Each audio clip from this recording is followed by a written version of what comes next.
Jean-Marc Ayrault a perdu quand il appelait en fin de semaine dernière à ce qu'il n'y ait pas de maire Front National en France.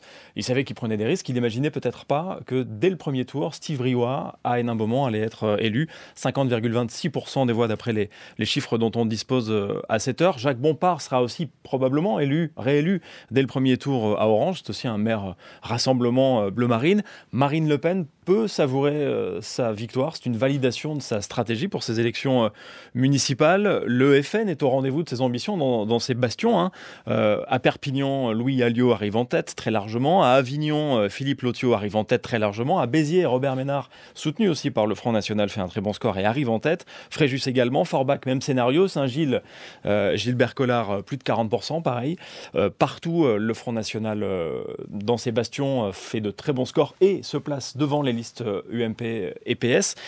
Ailleurs, c'est aussi très important à noter, il y a de très bons scores à Nîmes, à Saint-Étienne 19%, à Amiens 15% du Front National. C'est-à-dire qu'il y a une poussée, pas uniquement dans les bastions, pas uniquement là où on l'attendait.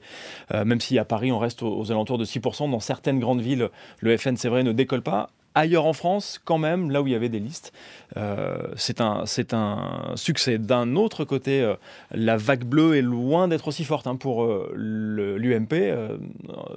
Jean-François Copé, dans le début de cette campagne, avait annoncé une vague bleue immense.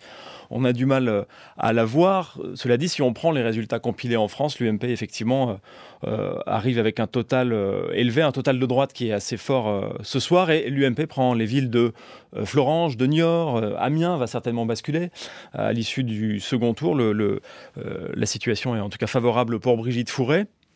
À Quimper, Bernard Poignant, le conseiller de François Hollande, est en difficulté. Donc là aussi, il peut y avoir un basculement à Quimper. Ça serait une surprise assez importante. Et puis il y a Pau, évidemment.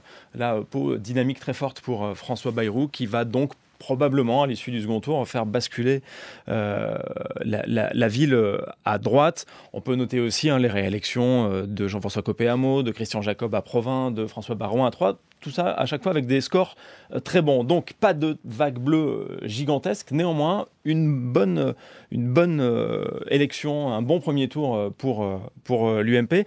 Et la gauche, elle, là, c'est l'enseignement majeur de ce premier tour, est dans une mauvaise passe.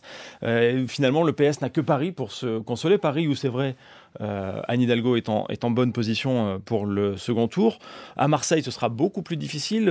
Menouchi, le candidat PS, est quand même troisième si on prend les résultats globaux. Donc, il n'arrive pas à faire la différence. Les grandes villes, on les prend très rapidement.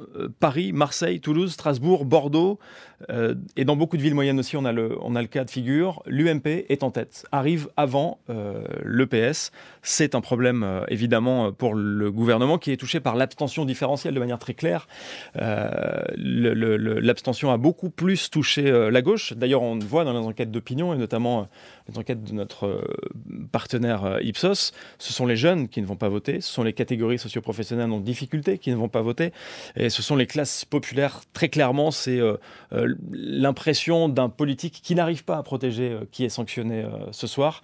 C'est un peu comme ce qui s'était passé d'ailleurs en 2002 pour Lionel Jospin. On peut presque faire un parallèle. Alors que va-t-il se passer maintenant ? Évidemment, l'entre-deux tours, les négociations, les ralliements, les fusions de listes, qui va se maintenir, qui ne va pas se maintenir. Il y aura très probablement des dizaines de triangulaires dus au Front National, avec évidemment d'un côté l'UMP qui reste sur sa ligne du Nini, pas de Front républicain et pas de soutien au Front National. Ça a été redit, réaffirmé de manière très cohérente par tous les leaders de l'UMP. De l'autre côté, les candidats PS, eux, vont-ils appliquer la consigne de Jean-Marc Ayrault qui disait, j'y reviens, aucun maire Front National en France, donc on va tout faire pour qu'il y ait la possibilité peut-être d'un front républicain. On verra si ça sera une consigne qui sera retenue, avec le problème évidemment des consignes nationales et de ses implications et de ses traductions au niveau local.